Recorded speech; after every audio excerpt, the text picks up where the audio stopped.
प्रणाम। मैं जदुवंशी। सरकार की गलत नीतियों की वजह से अमीरी और गरीबी की चौड़ी होती खाई। समाधान यही है कि जो आम तबका है उसके लिए रोजगार सृजन किया जाए। रोजगार सृजन के लिए हमें बजट की नीतियां सही करनी पड़ेगी। एक बार देखना होगा, हम 11.5 लाख करोड़ रुपए कैप आइटम में खर्च कर रहे हैं। यह पैसा कहाँ जा रहा है? कैपिटल इंसेटिव सेक्टर में, मतलब कि जैसे फ्रंट कॉरिडोर हो गया, बड़े बड़े हाईवे हो गए, पावर सेक्टर में पैसा जा रहा है, पर इन सेक्टर से ज़्यादा रोजगार नहीं बढ़ रहे हैं। पहले सड़क बनती थी तो सैकड़ों लोग काम करते दिखते थे। आज बड़े बड़े बुलडोजर, ट्रैक्टर, जेसीबी और क्रेन के साथ 10-15 लोग काम करते दिखते हैं। जिन कामों में हम लाखों करोड़ रुपए खर्च कर रहे हैं उनमें रोजगार सृजन बहुत कम है। अब हमें सोचना चाहिए कि रोजगार सृजन का कैसे बढ़ेगा, कहाँ बढ़ेंगे रोजगार। अगर हमें पैसे या निवेश की शिक्षा, स्वास्थ्य, ग्रामीण रोजगार गारंटी में ज़्यादा लगाएंगे तो नौकरियां बढ़ेंगी। पूरा ध्यान रखना होगा कि ग्रामीण रोजगार और विकास में किसी भी तरह की कमी न रहे। कृषि बजट या व्यय में कोई कमी नहीं करनी चाहिए। जब गांव में शिक्षा ज़्यादा होगी, स्वास्थ्य ज़्यादा होगा, कृषि उत्पादन बढ़ेगा तो वहाँ रोजगार बढ़ेंगे। गांव के लोग गांव में रहेंगे। अभी गांव में काम नहीं मिलता है तो लोग भाग कर शहर आ जाते हैं और शहर में ज़िंदगी बहुत महंगी हो जाती है, तो फिर वो गांव लौटने के बारे में सोचने लगते हैं। हमारी नीतियों का जोर जोर जोर रोजगार सृजन पर होना चाहिए। अगर हम रोजगार को ज़्यादा बढ़ावा देंगे तो हमारी गरीबी भी कम होगी, बाज़ार में मांग भी ज़्यादा होगी, तब हमारे उद्योग भी ज़्यादा बेहतर काम करेंगे और वृद्धि ज़्यादा होगी, तो उससे और रोजगार सृजन बढ़ेगा। इसके लिए सरकार को अपनी नीति बदलनी पड़ेगी। असंगठित क्षेत्र को आगे करना पड़ेगा। असंगठित क्षेत्र में कृषि आता है, जिसमें करीब 45% लोग काम करते हैं, बाकी 48% गैर कृषि में काम करते हैं। इसमें माइक्रो सेक्टर हो गया, स्मॉल सेक्टर हो गया। अब माइक्रो सेक्टर में ही 11.25 करोड़ लोग रोजगार में हैं। करीब 6.25 करोड़ यूनिट है। इनमें औसत रोजगार 1.7 होता है। इस क्षेत्र में लगातार आपदा की स्थिति है। नोटबंदी, जीएसटी से ईरान युद्ध तक रोजगार क्षमता को धक्का लगा। अब ऊर्जा नहीं मिल रही है तो धक्का लगा। यहाँ हमें मदद करनी चाहिए। हम मदद करेंगे तो कृषि में ज़्यादा आमदनी होगी तो मांग बढ़ेगी, कामगारों की ज़्यादा आमदनी होगी तो मांग बढ़ेगी।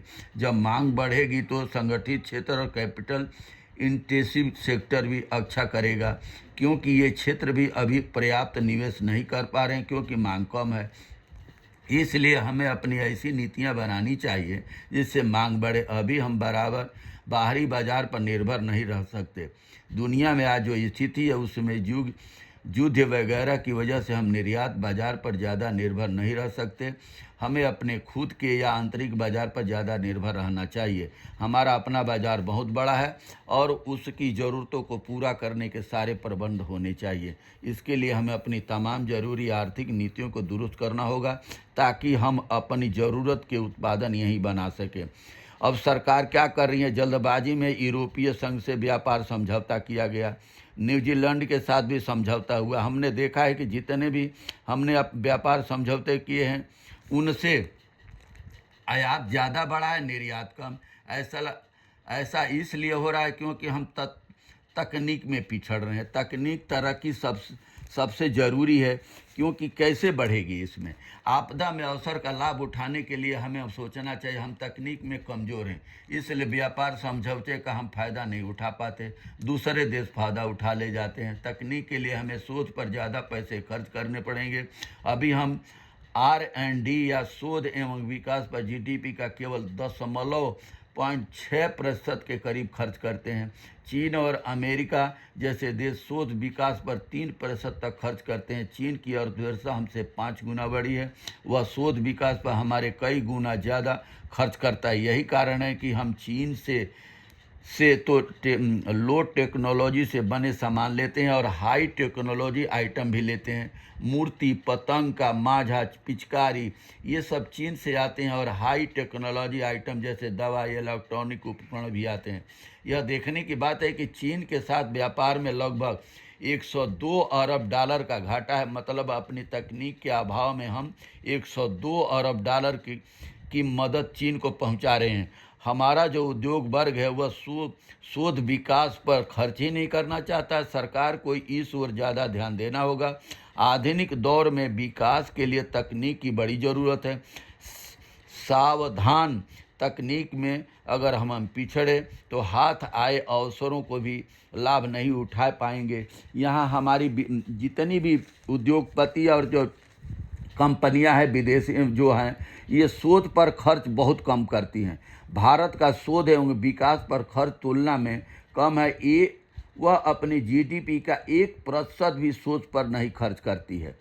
यहाँ 1996 में 0.64 और 2006 में 0.82 और 2016 में 0.67 और 2026 में 0.64 ये शोध पर खर्च होता है। जबकि अमेरिका में और जापान में इनके शोध पर खर्च बहुत ज़्यादा है और हमारे देश में शोध पर कंपनियां खर्च कम करती हैं और तकनीक के मामले में हमारा देश पिछड़ा हुआ है। इसीलिए असमानता हमारी बढ़ती जा रही है और यहाँ मजदूरों का शोषण ज़्यादा हो रहा है, जिसका अभी उदाहरण नोएडा और नोएडा के अंदर जितनी भी फैक्ट्रियाँ हैं उसके अंदर, गुड़गांव के अंदर, हरियाणा के अंदर और दिल्ली के अंदर, दिल्ली और नोएडा के अंदर मेड जो हड़ताल किया था, अब जो घरों में काम करती हैं औरतें, वो माने कि ये गरीबी को अमीरों के द्वारा गरीबों का शोषण